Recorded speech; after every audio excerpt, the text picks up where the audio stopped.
वेळ माणसावर कधी कशी येईल काहीच सांगू शकत नाही. म्हणून नेहमी जागरूक राहा. जागरूक राहणं म्हणजे काय?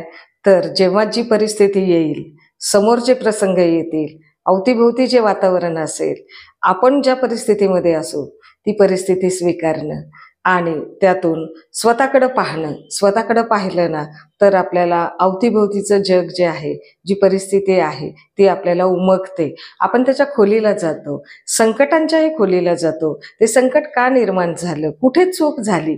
माझी कुठे चूक झाली? समोरच्यांची कुठे चूक झाली? आजूबाजूच्या वातावरणाची काय परिस्थिती होती? काय चूक, बरोबर आणि ह्या सगळ्या गोष्टींचा उलगडा जर व्हायचा असेल, करायचा असेल, तर आपण त्याला सक्षम राहिलं पाहिजे. त्यातून काय होतं, आपल्याकडून चुकीचं पाऊल पडत नाही. आपल्याकडनं दुसरं कोणाचं काही नुकसान होत नाही. आपण जास्त बेभरोसे राहत नाही.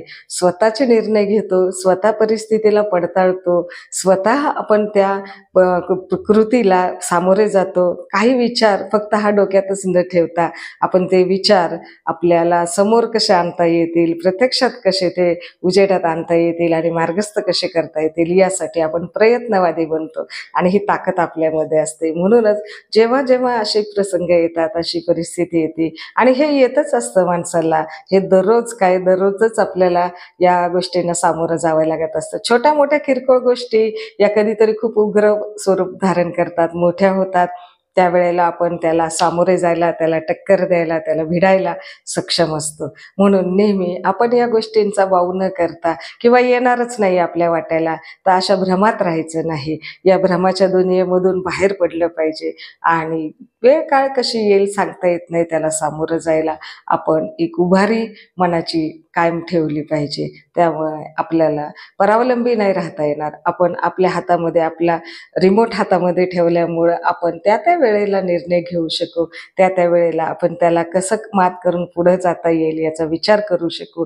आपल्याकडे निर्णय स्वातंत्र्य असेल, आपल्याकडे ऊर्जा असेल, आपल्या पंखामध्ये झेप घेण्याची ताकद असेल आणि आपण चौफेर विचार करू. यामध्ये कुठला गरीब भरडणार नाही, यामध्ये कुठल्या साध्या भोळ्या माणसावर अन्याय होणार नाही, यामध्ये कुणी दुखावलं जाणार नाही, यामध्ये आपण कोणाचा सूड उगवणार नाही, यामध्ये कोणाला आपण वेदना देणार नाही आहोत, यामध्ये कोणाचा आपण छळ करणार नाही, यामध्ये आपण कोणाला देशोधडीला लावणार नाही, यामध्ये आपण कोणाचं काही वाईट करणार नाही. तर अशा या गोष्टींसाठी आपलं मन सक्षम होतात, आपले विचार चौफेर धावायला लागतात आणि एक तगडा प्रतिसाद आपल्याला मिळतो, जो इतरांकडून हवा असतो त्या पद्धतीचा आपल्याला चांगला दर्जेदार प्रतिसाद मिळतो आणि नक्कीच आपण कोणाच्या तरी आयुष्याचं भलं करू शकतो. कोणाला तरी आपण एक नवं जीवदान देऊ शकतो, जगायला प्रवृत्त करू शकतो, जगण्याची सामर्थ्य आपण निर्माण करू शकतो. तर या गोष्टी वर अशा साध्या वाटतात, परंतु या साध्या सुध्या नसतात. ही फार मोठी ताकद असते, ही फार मोठी अंतर्गत ऊर्जा असते. ही तुम्हाला काही खूप श्रीमंतीतून येत नसते, ही तुम्हाला अनुभवातून येत असते, ही तुम्हाला गरिबीतून येत असते, ही तुमच्या साध्यापणातून येत असते आणि ही तुम्हाला जी चौफेर जी घोडदौड होते, तुमची विजयश्री गळ्यात माळ घालते, तुम्ही एका टॉप क्षेत्रामध्ये तुमचं नाव झळकता, सक्सेस मिळवता आणि जे काही तुम्हाला जे समाजानं जो नावलौकिक दिलेला आहे तो तुम्ही स्वतः प्रयत्नाने मिळवता, तर ही एक साधीसुधी ऊर्जा नसते, ही तुमच्यामधली अंतर्गत ऊर्जा असते. ही कोणी आपल्या डोक्यामध्ये बुद्धीमध्ये ओतलेली नसते. यासाठी खूप मोठी अनुभवाची शिदोरी असते, परिस्थितीची एक ताकद असते, अनुभवलेले एक उदाहरणं असतात, अनेक उदाहरणं असतात. त्यामध्ये आपलं लहानपण असतं, तरुणपण असतं, मोठेपण असतं, गरिबी असते.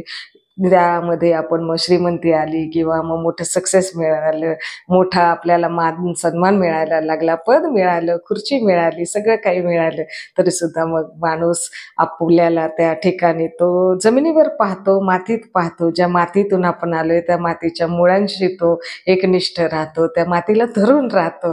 तो असा असा आभाळामध्ये लगेचच त्याच्या डोक्यामध्ये हवा नाही जात आणि माती त्याला जखडून ठेवते, माती त्याला बांधून ठेवते आणि माती बांधून ठेवते म्हणजे माणसं माणसाला बांधून ठेवण्याची ताकद त्या माणसामध्ये येत असते. म्हणूनच स्वतःला या बंधनामध्ये, या मातीच्या आपल्या मायमाऊलीच्या आसऱ्याला राहायचं असेल आणि आपल्याला एक उज्ज्वल भविष्य घडवायचं असेल, इतरांची सेवा करायची असेल, इतरांना सन्मार्गावर आणायचं असेल, चांगल्या वातावरणात आणायचं असेल, त्यांना जगण्याला उमेद द्यायची असेल, तर नेहमी आपण तेवढं सक्षम असलं पाहिजे.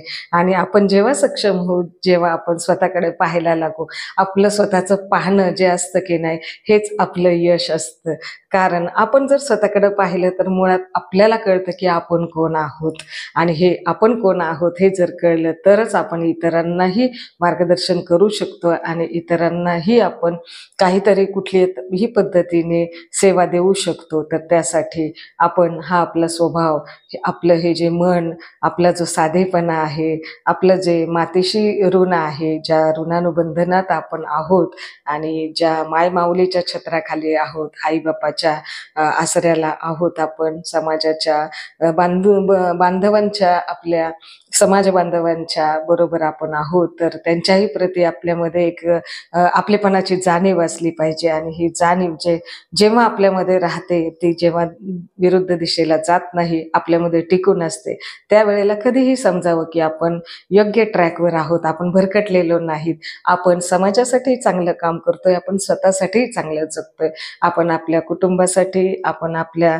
समाज बांधवांसाठी, आपल्या बंधू भगिनींसाठी आपण कायम सेवेत आहोत, कार्यरत आहोत, मार्गस्थ आहोत, त्यांना एक आधार देणारे आपण एक आधारस्तंभ आहोत.